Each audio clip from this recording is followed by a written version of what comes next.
All right. Hi, guys. This is for Ms. Vaughn's English class. So this video is related specifically to the research paper. We went ahead and started it last week. I needed everybody's topics that they wanted their paper to be about on Friday. And I decided I would go ahead and make this to cover really quick what I talked about last week, and then more in depth about what I've been talking about today, since we went into more of the actual preparing and planning stages. So let's walk through my digital aids, which are going to be very similar to what you saw in your textbook. Let's see. So hopefully this is showing up for you, and it's going to let me switch tabs. But so obviously you need to select a topic. Now they go into pretty good detail about how to limit your topic, and I want to give you sort of a comparison. So we just finished doing a character sketch that needed to be 200 to 300 words. All right, and so you saw what that looked like. For a lot of you, it was about a page and a half, handwritten, single spaced. And so think about that. Your research paper needs to be 600 to 700 words. So it's going to be about double what that character sketch was, but that character sketch wasn't really long. So you have to think about the fact that you've got to pick a good topic that you can cover in depth enough to feel like you've got all the basics while still keeping it between 600 and 700 words. So this doesn't need to be something too broad.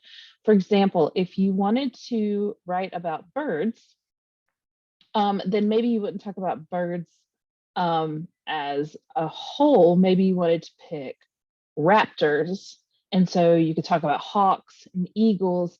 And then when you start researching, you find tons of different information about just hawks. You've got all these different species of hawks. They live in different parts of the world. You have the largest versus the smallest.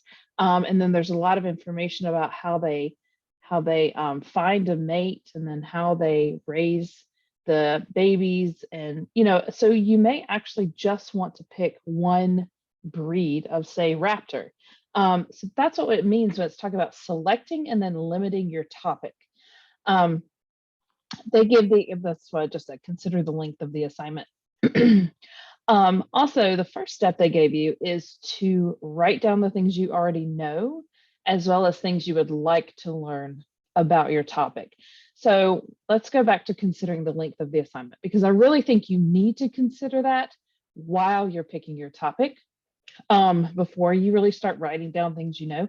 I would save that until you've really kind of set your sights on what you want to write your paper about. So in this case, say somebody wanted to write a paper on technology. So then they narrow it down to specific advancements in technology, and then they narrow it down to one person, Thomas Edison. Now, people have written entire books on Thomas Edison, so that's still possibly something that could be called too broad of a topic. However, there are enough really good specifics about Thomas Edison that you could focus your research paper on, that would still fit into the word count that you need to keep your paper within.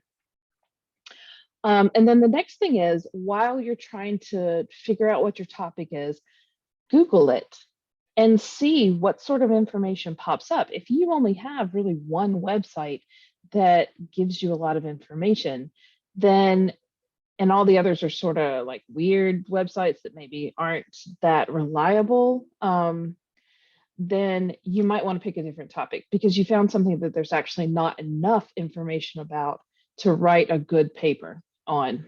So on the other side of that, if you put in your topic and you find tons of different pieces of information, lots of different sources, and you're really having trouble picking and choosing what you want to talk about, then maybe your subject is too broad and you need to narrow it down a little bit more. Okay, so that's what I first talked about last week when I was introducing everyone to the research paper and having them pick their topic. And this is where I'm hoping it switches properly. So let's see here. Okay, so the next step is, and this is what we did on Friday, is make a list of questions that you want to have answered, or make a list of ideas that you want to look up and find more information about related to your topic. Um, everybody kept asking me, like, how many of these should I have? It really, really depends, because if you have a question that's complicated and has a very detailed, needs a detailed answer, then you might not need that many questions. But if you have a lot of little snippets of ideas that you want to talk about, then you may have 10 or 15. So I sort of gave them a range from like 8 to 15, which I know is broad, but it really kind of depends on what you know and what you want to know and what your topic is about. So they give us some sample questions. So like if we're doing Thomas Edison, then you want to know who he was, what was his life like, why is he significant, what did he invent? And so these are a lot of different questions. And once you start trying to answer all of these, you may find your paper growing and growing into something closer to 1,000 words or 1,200 words, in which case you're going to need to pull some of these out. Now, I don't want you to necessarily wait until your rough draft, but you should start getting a feel for how much information you're getting, and then which one of these questions here might sort of tie together really well with other questions. So it makes like a nice cohesive theme to what it is about your topic that you're talking about. So some of these, like you might leave out his motivation, or some of these, like, did his inventions have any lasting influence on modern life? You could probably answer with one sentence. So, I mean, it really depends on what your topic is as to how many questions you should have. But you should feel like by the end of your list that you could address all of the major points and facts and information about your topic within the questions that you have prepared to look into. Okay. And then I talk about ideas, like writing down any ideas related to your narrow topic.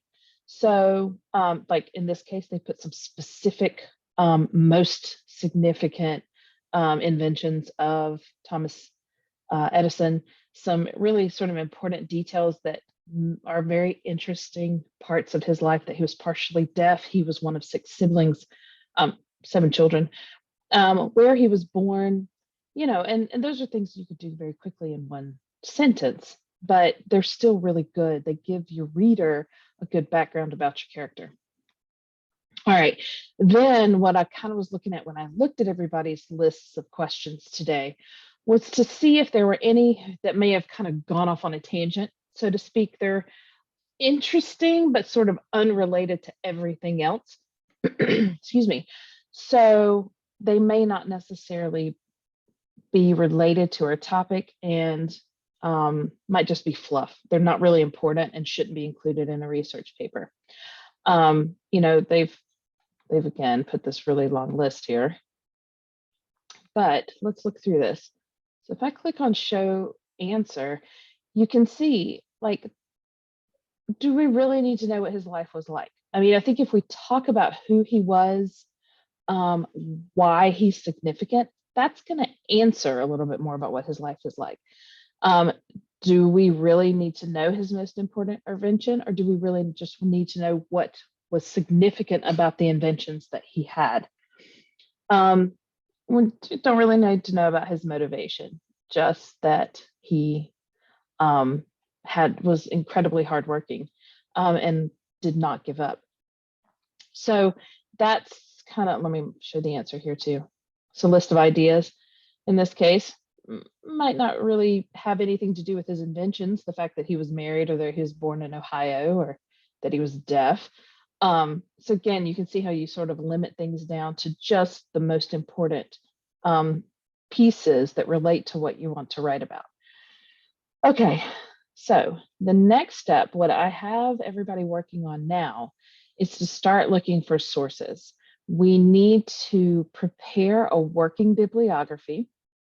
So I'm going to do some additional videos and use some YouTube videos that talk about finding credible sources and some of the red flags to look for in not so credible sources. So keep an eye out for that to come across. You want to answer the questions.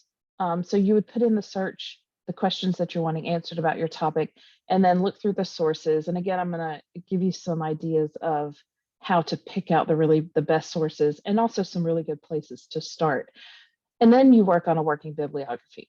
So this is not necessarily in your book, but I do need to let you know that you need a minimum of 4 good sources for your topic.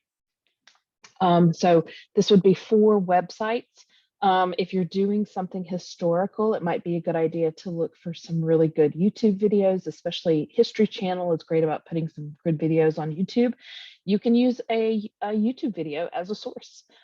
Just again, be careful about where it's coming from. Is it coming from a museum or a History Channel or somewhere that sort of has a reputation of being credible and getting their facts straight and making sure that you're getting it from the right people? So we're not necessarily going to be using the library's catalog. I feel at this point, particularly in the pandemic situation we're in, we need to focus on finding good resources online. That can be very difficult because there is information overload and not all of it is credible.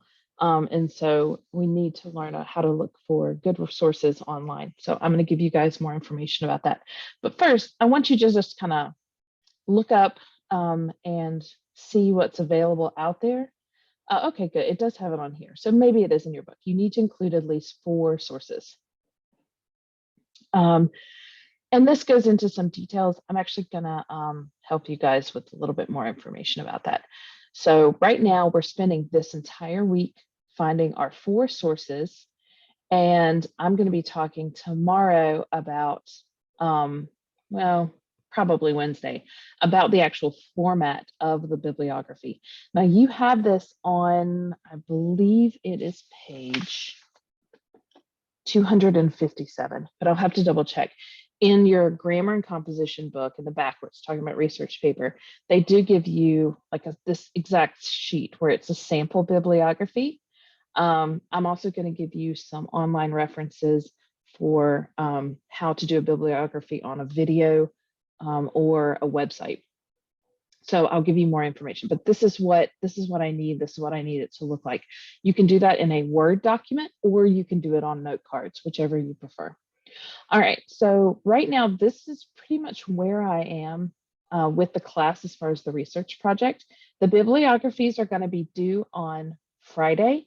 And again, that may change. You may add more as you continue to research your paper, but I need at least 4 good sources to start. So keep an eye on videos coming forward tomorrow and the day after that give you a little bit more information about ways to find credible sources.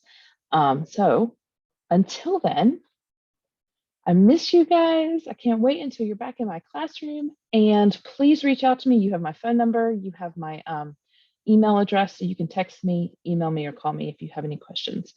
And I will see you guys later. Bye.